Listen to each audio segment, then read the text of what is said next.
Hello everybody, the Quiet Atheist here yet again with another very interesting video for you guys today. But before we get into anything regarding this video that I do actually want to make for you guys today, I wanted to let you all know as usual that the article in its entirety will be provided in the description down below for everybody to take a look at, just in case you guys are interested. Now today I want to take this opportunity to basically talk about dishonest Christians. Now when it comes to these types of people, we are no strangers to these types of people who rather spew religious propaganda out of their mouth instead of telling the truth. This is something that they are really good at.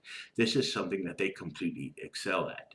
You know, they really enjoy getting every chance that they can get to smear an atheist, basically run their name through the mud, even after death. And that's what this article is basically about.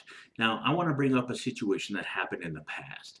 Now, I'm pretty sure that you guys are familiar with Anton Szandor LaVey, if I pronounced his name correctly. Now, according to some Christians, apparently on his deathbed, Anton converted to Christianity. He basically regretted his mistakes, if you will, etc., etc. Now, we know that this story has been debunked over and over and over again. But this offers us a glimpse into how dishonest Christians can actually be when it comes to this religious propaganda that they believe in, you know. And this article is similar to that situation. The only difference is the fact that this story involves Christopher Hitchens. So let's get to the article. A new book by Christian author Larry Alex Taunton, an evangelical Christian who knew Christopher Hitchens for 3 years, makes the claim that Hitchens had privately considered converting to Christianity before his death in his new book, The Faith of Christopher Hitchens, The Restless Soul of the World's Most Notorious Atheist. During his conversations with Hitchens, Taunton claimed that he was asked if he understood why he, Hitchens, didn't believe in God. His tone was marked by a sincerity that wasn't typical of the man, Taunton writes. Not on this subject, anyway. A lifetime of rebellion against God had brought him to a moment where he was staring into the depths of eternity. Teetering on the edge of belief. Now, we know that this is complete bullshit, but this individual continues with his religious nonsense. So let's move forward. This is when the story takes a really fictional turn for the worse.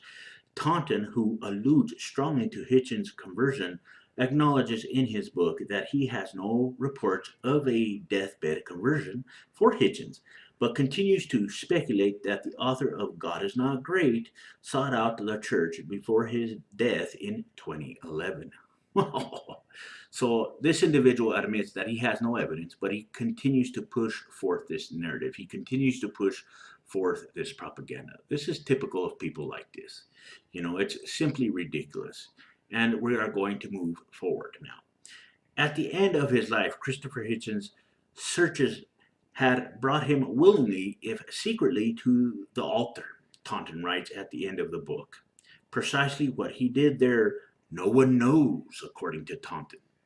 He continued by claiming that Hitchens believed he was too famous of an atheist to admit that he had a change of heart.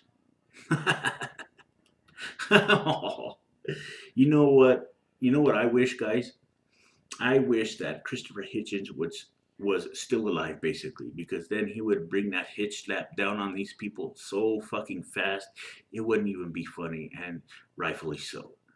You know, because these individuals, you know, need a massive reality check. You know, they need to stop spreading this religious propaganda about atheists. They need to stop running atheists' name through the mud, you know.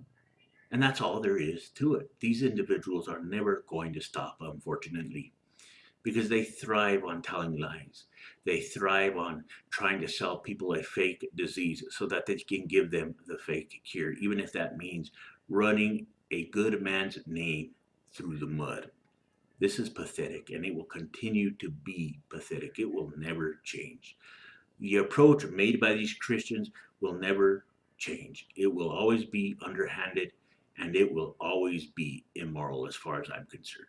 And that's all I have to say about that. So you guys have a good night, and let me know what you guys think. I would really appreciate that.